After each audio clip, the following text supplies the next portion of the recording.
All right, let's just dive right in. Welcome, everyone. Today, we're setting the stage for a journey into what is easily one of the world's most infamous and honestly most heavily debated bodies of water. For decades, this specific patch of the Atlantic has totally captured our collective imagination, inspiring genuine terror and just endless fascination. We're going to break down the stories, look at the actual documented evidence, and see what the sources really tell us about this place.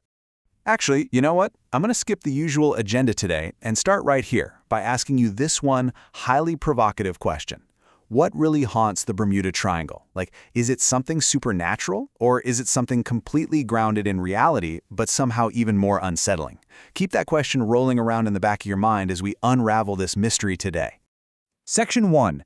Welcome to the Triangle. Folklore versus factual loss. To truly wrap our heads around this area, we've got to look at both those wild campfire stories passed down through generations and the cold, hard military records. We're going to examine exactly how folklore and factual tragedy have kind of blended together over the years to create the ultimate maritime mystery. But let's ground ourselves for a second. The Bermuda Triangle is this vaguely defined region in the western part of the North Atlantic Ocean. It's globally infamous for legends of vanishing ships, unexplained phenomena, and missing aircraft. But look, before it became this massive pop culture phenomenon, it was just a stretch of water with some very, very strange stories attached to it. Section 2. The ghost ship legend, the Ellen Austin. Okay, picture this. It's 1881. The Ellen Austin, which is this massive 210-foot ship, is sailing right through this region on its way from London to New York. The captain, Captain Bake, spots this abandoned, fully loaded sailboat just traveling alongside them. For 2 whole days, he tries to hail it. Absolute silence. So he boards the sailboat, finds absolutely 0 signs of human life, but hey, it's a prize waiting to be claimed, right? He sends over a paid crew to sail this abandoned ship to shore. For 2 days, everything's totally fine.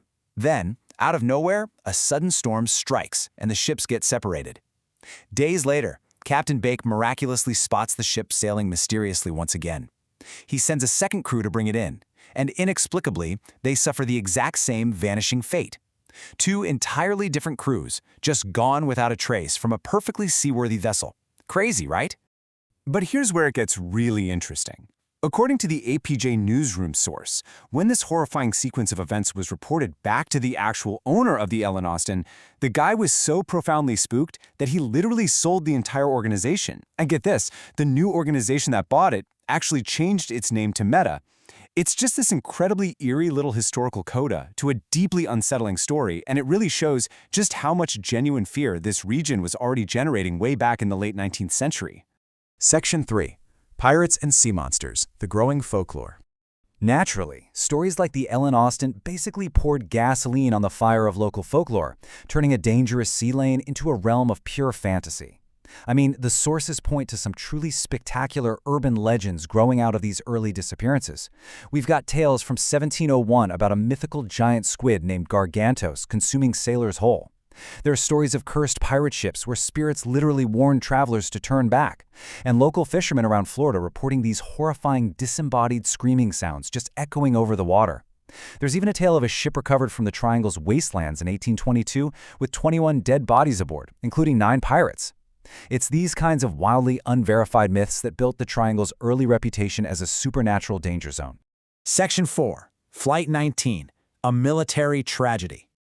All right, we're shifting gears now from unverified folklore to a chillingly real, heavily documented military tragedy, because this is where the modern legend of the Bermuda Triangle was well and truly cemented in the public consciousness.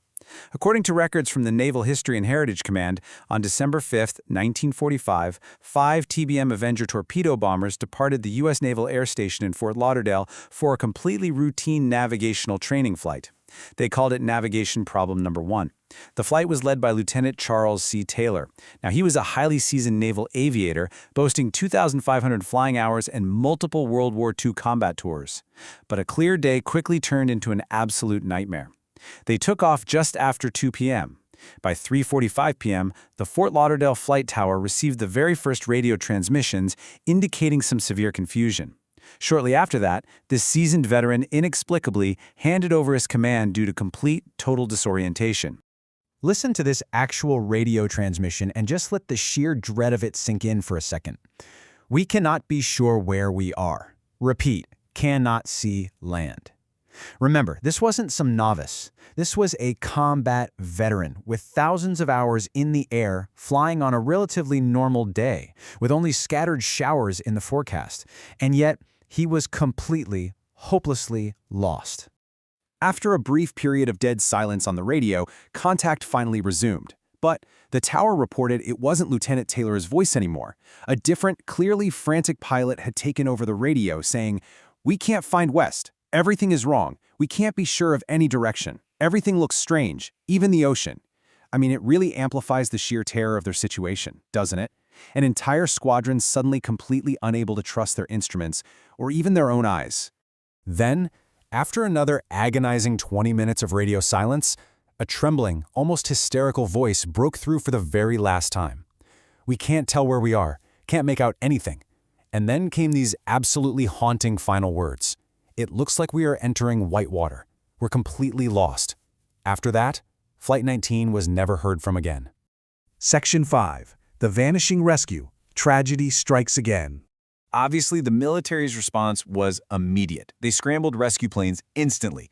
Within minutes of losing contact, 2 massive PBM Mariner flying boats carrying specialized rescue equipment headed straight for Flight 19's last known estimated position.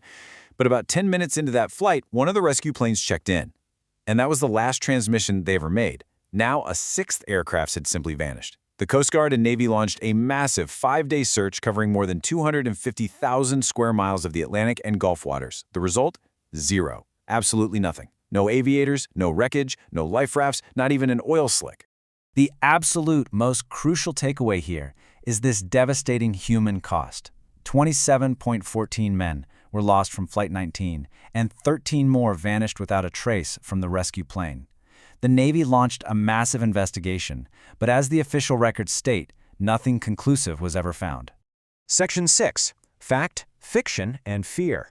Colliding Stories.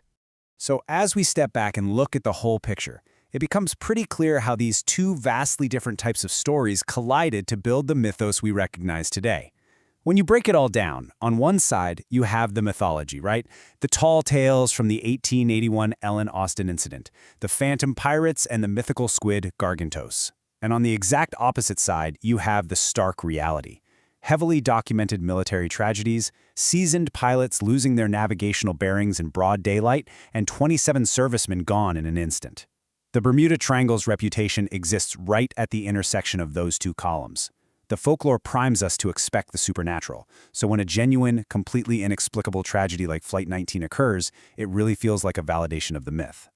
But I really want you to think about this for a second. Is a mythical sea monster, a giant squid from some 1700s pirate legend, actually scarier than the reality of December 1945? Is a ghost ship truly more terrifying than a crystal-clear day where 5 heavily armed military planes, led by a veteran pilot, become so incredibly disoriented that they just vanish into thin air, leaving zero wreckage behind for 250,000 square mile search party to find? Perhaps the reason we cling to these stories of curses and sea monsters is simply that they give a face to the unknown. They offer some kind of explanation, however impossible, for the terrifying randomness of loss. And I think that leaves us with this final thought for today's explainer. Are there really supernatural forces at work in the Bermuda Triangle? Or is the real monster simply the vast, indifferent, and untamable ocean itself?